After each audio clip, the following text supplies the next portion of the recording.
Hi, welcome to Fuqua Faculty Conversations here at Duke University. My name is Gavan Fitzsimons, and for those of you guys that I haven't worked with before, I am a member of the marketing faculty here at Fuqua. Today, our topic of exploration is the unconscious consumer. And what I mean when I say the unconscious consumer is that, of course, we're all consumers, and much of what goes on in our consumption behavior, we are conscious of. There's this whole unexplored area that we've been working on, trying to understand what happens in a consumer's mind outside their conscious awareness that then changes their behavior. The analogy that I like to draw is with an iceberg. So we can obviously see an iceberg. It's big white thing sticking out of the ocean. But what's interesting is that there's much more to the iceberg underneath the surface of the ocean than there is above. And I think that analogy applies very nicely to consumers. There's much more occurring in a consumer's mind outside conscious awareness than typically occurs above conscious awareness. And so what we're going to do today is sort of spend a little bit of time thinking about the work that we've been doing, exploring what's happening below the level of the ocean, if you like. And in the work that we're going to be talking about, I'm going to describe sort of work that really is trying to address two big picture overriding questions, if you like. The first is simply, when do these non-conscious influences, or when do these non-conscious processes occur in consumers? And then the second is, what can consumers and or firms do about these unconscious influences? As consumers, we're often very nervous about the fact that we might be influenced outside our conscious awareness, and it makes a lot of people kind of antsy, understandably. But in our work, we really want to focus on how consumers can better arm themselves to utilize those non-conscious processes in productive ways, and how a firm who's obviously looking to meet their customers' needs sort of better than any of their competitors can understand what's going on in the non-conscious mind of the consumer, so that they can sort of perfectly meet that customer's needs. So today I'll walk you through basically three different research approaches we've been taking to try to tackle this issue of the unconscious consumer. The first one is in the area of brands. And estimates are that we get between 3,000 and 10,000 brand exposures in a given day. Obviously, that's too many for us to consciously attend to. The research question we were interested in, when I say we, this is actually a bit of a family research program. Gavan Fitzsimons, who's a professor in the management area at Fuqua, Tanya Chartrand, Gavan is my sister, Tanya Chartrand, who's a professor in the marketing area and is my wife, and myself led this research effort. In this one, we're interested in understanding these brands and what happens when we get exposed to brands, because again, obviously we can't consciously attend to all of these things. We're going to look at non-conscious brand exposure and how that can potentially change our behavior.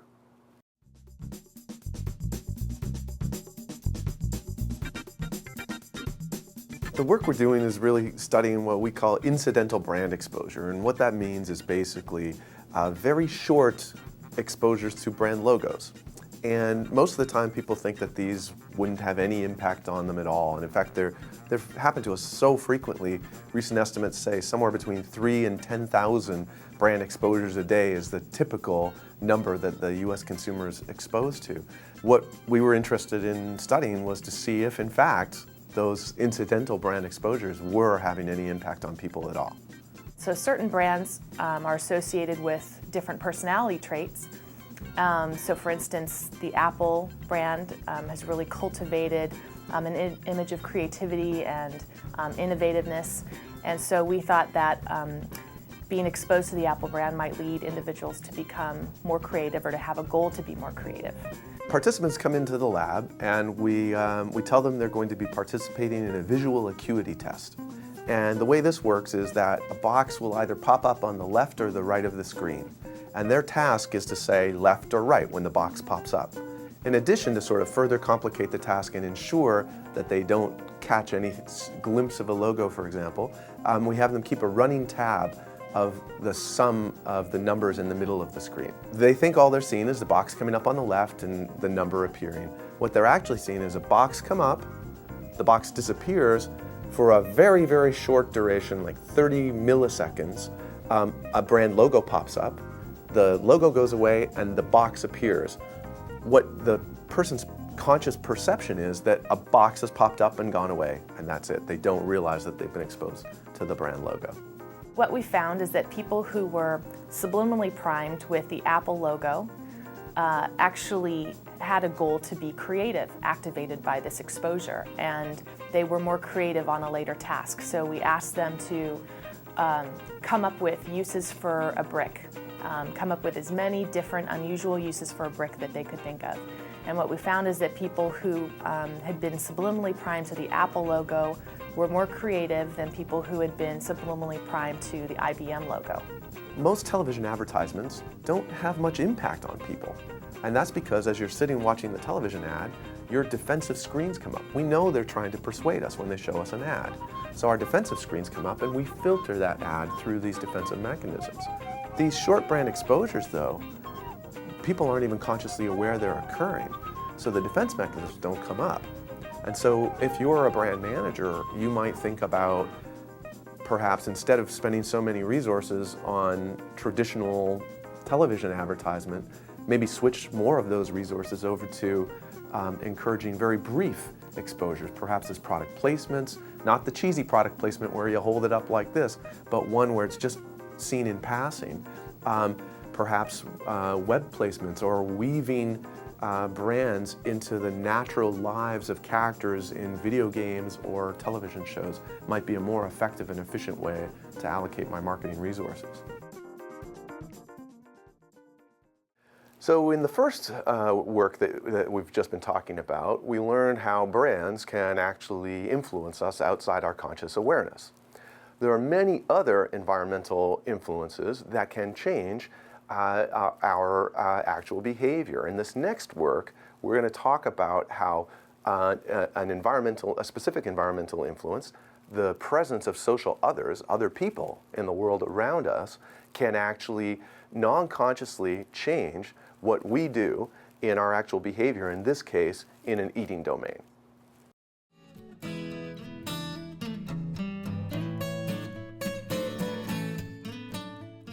So in this research, what we sought to do was understand whether eating with heavy or thin consumers results in you eating more food yourself. So if you go to a restaurant with a friend and that friend is very thin versus a heavier set friend, are you going to eat more food or less food? Or does it matter at all? We had an actor that would stand in front of people in line, and she would either order a small or a large quantity. Her natural weight was very, very small. She was a very slim young woman. And then we had her wear the body prosthetic, and it took her from a size 0 to a size 16, and she looked much larger in front of someone in line. What we found was that it's not whether you just eat with heavy people or thin people that results in you eating more food or less food. It really depends on what that other person eats. So if the other person that you're eating with chooses a large portion, you're more likely to eat more if that person is thin than if they're obese.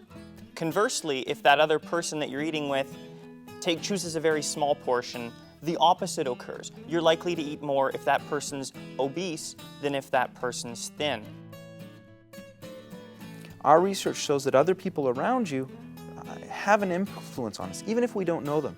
And that's what's interesting, is that the mere presence of other consumers that are big, that are small, and the decisions that they make actually influence you and the decisions that you make. Obviously, obesity is something that is a problem in our society with respect to we are getting bigger as a society. It has healthcare implications, and so understanding the causes and the factors and the situations that you as a consumer can be put in that can be dangerous with respect to overeating and overconsumption is important. Many people might be worried about dining with a large dining companion because they might then they might order a lot and we would do the same thing with them. But what we find is that it's actually the riskiest sort of dining situation is going out with a thin friend that will then eat a lot.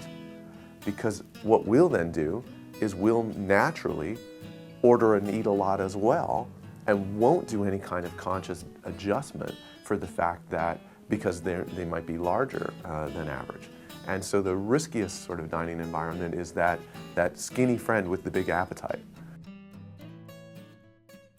So now, returning a little bit to the brand topic that we opened with, this next set of work is going to explore the role that brands play in our lives, in our minds, outside our conscious awareness.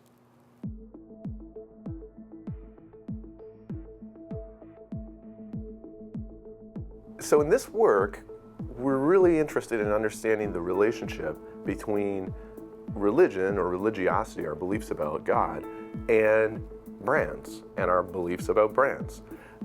We sort of came to it in this sort of interesting way. The popular press has talked for a number of years about the cult of Apple and how it takes on sort of religious sort of like characteristics. And so the research team was sitting around a coffee table talking about this, and we said, sometimes when we're talking about this stuff, it sounds like we could substitute in brand for some of the things that we're talking about in terms of religion. How close you are to it, how it, how it plays an important part in your daily life, how you feel connected to it, all of these things. So we could substitute brand for that, and it got us thinking about, is there some sort of higher level relationship between religion and brands where perhaps they can substitute for one another in some interesting way? What we wanted to do was to see if people at different levels of religiosity actually used brands in different ways. And when I say religiosity, what we're talking about here is people's engagement with an active, organized religion. Not spirituality or yoga or meditation or anything like that, but actually engaging with an organized religious practice on a regular basis. And some folks, when I was a little kid, I went every week to Mass. I was an altar boy 3 mornings a week. That's high on religiosity. Now, I almost never go. Weddings and funerals, that would be low, all right? And so some folks are really high on religiosity, some folks are low on religiosity. And then we wanted to look at what was the link then between religiosity and how they used and relied on brands. And some of us are very highly brand reliant. So, imagine you go in to the CVS to pick up a pain reliever, and you can either get the CVS brand or you can get the Tylenol. Which do you get? And if you are a Tylenol person and never a store brand person, you're more brand reliant. And lo and behold, across all the different measures, what we found was this inverted relationship, this negative relationship. In a population, as religion goes up, reliance on brand goes down, and vice versa. In a population when religion is low or religiosity is low, brand reliance is high. And so we had the first sort of empirical support that suggested maybe we're onto something here. Maybe people are substituting one for the other. Now, for many of the folks that are watching, you probably think that your religious beliefs are unchangeable. Let me reassure you that you're wrong. And all I have to do is talk about brands. In fact, the fact that we've just been talking about brands has probably made you less religious. But let me give you a little more data to support it. So what we do is we bring people in and we activate the notion of brand, or we don't. And we've done it in a number of different ways. The first attempt we had was say, tell us a story about your favorite brand, and we compared that to a group of folks that we said, tell us a story about your favorite number. And then we said, okay, thanks for telling the story. Now we'd like to collect some information about you. And so we took age and things like that. Some of the questions that we asked were about their religious beliefs. And what we found is that when we compared the two groups, if we asked folks to tell us a story about their favorite brand, versus their favorite number, they actually decreased their belief in God by, depending on how you count it, like 30%. They went dramatically down in terms of their belief that there was a God, and that in their belief that it was important to attend regular service. I'm not, and none of us in the research team are saying this is a good or a bad thing. It just is. 100 years ago, there were no brands.